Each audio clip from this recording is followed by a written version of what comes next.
Hey, grade 8. Today is our subject in MAPEH in second quarter, week 3. My name, Reynaldo B. Malimban. Before we start our lesson, let's try to review last time the essence of the painting and colors. That painting is the art of creating ideas in terms of lines and color upon the two-dimensional space. So, included, the color is to what the eye is see when the light is reflected off as an object. White object reflect all colors and observe none. So black is the absence of light and color. And this is also connected to our lesson for today's discussion. Today we talk about the print making and mixed media.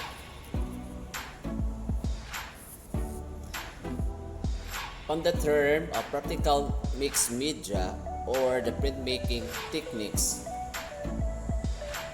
printing is the technique in which has ink image from the prepared surface and transferred into the another surface, such as a paper of fabric. So the Chinese developed in the art of the printmaking. So prints are impression mixed from plates which can be metal, wood, stone, or other materials. Now these are the following steps in how making the steps in printing. First is the printmaking creates a printing plate by altering a surface to create image. Second, ink is applied to the plate. Third, the printmaker transfers the ink to the paper or cloth by pressing the plate and against the surface to be printed and then pulling the paper or cloth off the plate. Why? Because these are some steps may be repeated many times for a given plate in each series of the identical prints made for the same plate is called edition. Next, we have the methods of making prints. So there are 4 common printing methods. The one is the relief printing or letter press. The image to be printed is raised from the background. Wood in the medium most often used in relief printing. Next is the intaglio or gravure. This is the reverse of relief printing because the image to be printed is scratched or etched into a surface. Metal plates are used in the intaglio printing. Next is the method is the lithography or planographic printing. In this method, the artist draws the image to be printed on limestones, zinc, or aluminum slab with a special greasy crayon. Lithography allows the special artist to blend slowly dark and light values of a hue. The fourth one is the screen printing or serigraph. In screen printing, the artist transferred to the design through the various process on a silk screen. So the areas not to be printed or blocked off so that a kind of stencil remains. So these are the different types of printing techniques. One is the printing methods in the letter press. So it's one of the oldest form of industrial printing. Letter press is known as a relief printing method because the printing plate is not flat. A printing plate is prepared with the image to be printed raised on non-printing area. So the raised surface is coated with the ink and then pressed into the paper. It is an expensive process as the plate has to be specially made in high quality paper is needed. It is used for high quality books in the stationery. And letterpress is also the oldest printing technique known as pioneered in the 15th century by Johannes Gutenberg. Ink is applied to the raised portions of plastic or metal printing plate, which is applied to the paper leaving an ink impression. The other one is the engraving. Engraving creates a raised surface on paper while inking. A metal die is created with impression, which is cut into the surface and filled with the opaque engraving ink. When pressed against the paper, it creates raised areas which are coated with ink. Another is the plexography. Plexography used to product packaging. It is used plastic or rubber printing plates that are flexible to print on foil, plastic, brown paper, acetate, film, and all types of packaging materials.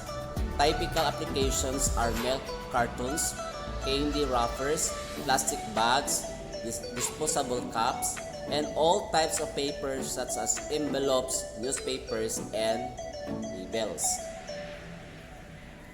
Another is the screen printing. In the screen printing is used for printing on t-shirts in the billboards. It is also used for CD printing and graphics. Next is the thermography. Thermography is commonly known as a poor man's engraving, and it is used for stationery printing. A special powder and applied to a document which is adheres to the ink on the paper. Next is a digital printing. Digital printing is a fast developing technology. As of now, it's a modern method of printing without the need for printing press for the creations of a printing plate and includes in inkjet in the laser printing. Next is reprographics, a term for duplications or photocopying images that are virtual likeness on the original. So the process can be electronic, mechanical, or photographic, such as serigraphy, photocopying, scanning, or digital printing. Another is the offset lithography. This process of printing uses printing plates on flat surface. Water and ink is applied to the image on the printing plate, which is chemically treated so that only colors, types, and shapes on the plate will accept ink.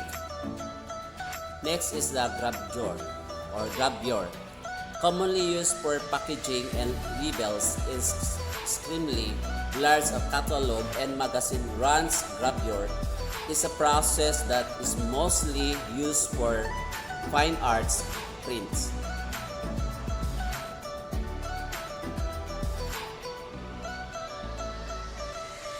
Now let's talk about the Japanese printing making. The outbreak of Civil War in 1185 years brought to the golden age of Japan to an end will be remain in the state of political unrest for the next 430 years. So the art of these stormy times focused both on the harsh realities of war. When peace came at last, another new style for art came with it. This style was called okei, meaning pictures of floating world. These pictures showed different ways how the Japanese enjoy life. So the demand for artwork in the new style was great. So to meet with this demand, artists used the technique of woodcut printing. Let's move on for the digital media in the visual arts or media in visual arts. So this media refers to the materials from which an art object is made. In the visual arts, traditional media are painting, drawing, graphic arts, sculpture, and architecture. Mixed media includes categories such as collage and assemblage, in which two or more media, such as paint and clay, are combined to create the artwork. Next is the wood printing. This wood printing, the art of woodcut printing, which in the other is the Chinese technique, had evolved to meet the demands for the features by the prosperous Japanese merchant class. Mixed media include categories as collage and the assemblage of the technique was also used in China to print books. However, this woodblock printing is the making prints by carving images in the blocks of wood. That prints of woodcuts were made by the team or artist and the craftspeople, and these are the example showed.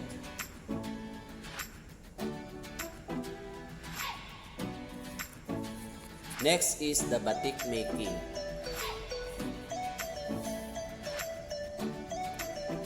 Batik is a Javanese term for the wax resistance method of the pattern dyeing cloth. Ikat, a process wherein the threads of the cloth are tied and dyed before weaving. The batik is prized throughout the world for its richness and the color of motifs. Traditional Javanese batik design is painstakingly done by hand. The sarong worn by Asian women is a special woven cloth dyed by the name of batik. The sarong is printed with the birds, flowers, and butterflies in the flamboyant colors of red, canary, pink, green, brown, and blue. So these basic principles involved in the batik making in the resist of method, in which wax is used to resist the dye. In this process, parts of the cloth that are covered with the wax will not be the dye and contrasting rather design in the thereby created. A beautiful drawings and designs can be painted on the cloth by dyeing cloth and then removing the wax. The cloth may be remaxed or re-waxed, dyed several times in order to make designs of different colors. Now, these following materials are used in making batik.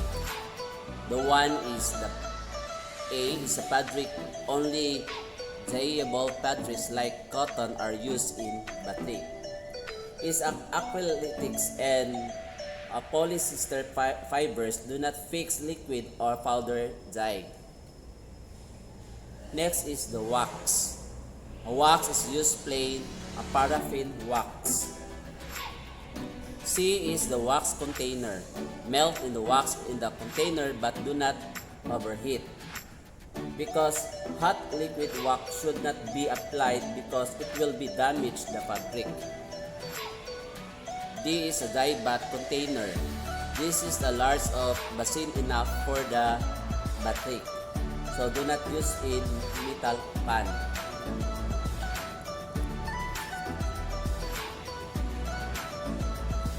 Next is the rubber gloves to protect the hand from the dye. Next, tools used for pick the cloth from the dye bath. G. Brushes. Two fine brushes are needed, one for the applying the wax to large areas.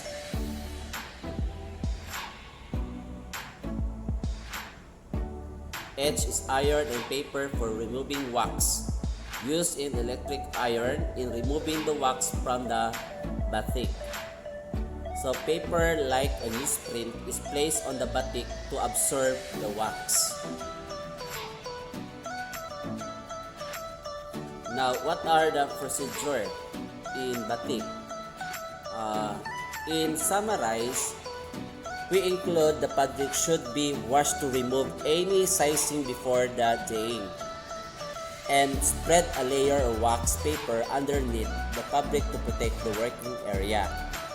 Then, lay out the design and pattern on the fabric. So that is one of the procedure. And then, melt the wax and keep it liquid at a warm temperature. And apply more wax at the back side. Let the wax cool. And prepare a concentrated dye solution by half package powder dye to 2 cups of warm water. Then we will proceed to the design requires only the one color. The wax removed from the fabric and the batik is finished. And there are the 2 design repeat the waxing and dyeing process, letting the fabric dry completely after each day until the batik is finished. Then the sequence of dyeing should be lightest color first and work toward in darkest. If you are not sure how a particular color combination will work, experiment on the piece of fabric, then adjust the proportions of the dye if necessary. Then remove the wax by pressing it out with a hot iron using newspaper as absorbent. Remove remaining wax with a dry cleansing fluid. Now let's move on for silk screen painting. So silk screen painting is the process by which paint is pressed through an open design with the aid of squeeze G. The open design is actually the cut stencils attached to the screen, which is tightly stretched over the wooden frame. So the monographs and the school logos are usually printed on the t-shirts and different designs in attractive colors. Silk screen printing is cheaper, can be used in almost any kind of material. So these are the materials of silk screen printing. Okay, so these are one of the manual and automatic printing machine. Again, these are the materials for silk screen printing. We have these materials needed for silk screen printing. One is the silk screen frame, 2 screen or Gandhi or Chinese silk, 3 stencil film, 4 stencil cutter to cut the stencil, 5 the squeegee or rubber for pressing the paint, 6 lucky thinner for mounting the stencil film. Next is the printing medium, textile paint or silk screen paint. 8 black out liquid applied on the parts of the screen not covered by the stencil film.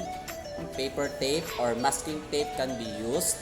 And 9 kerosene or tap water for cleaning the stencil. So these are the materials of the silk screen printing.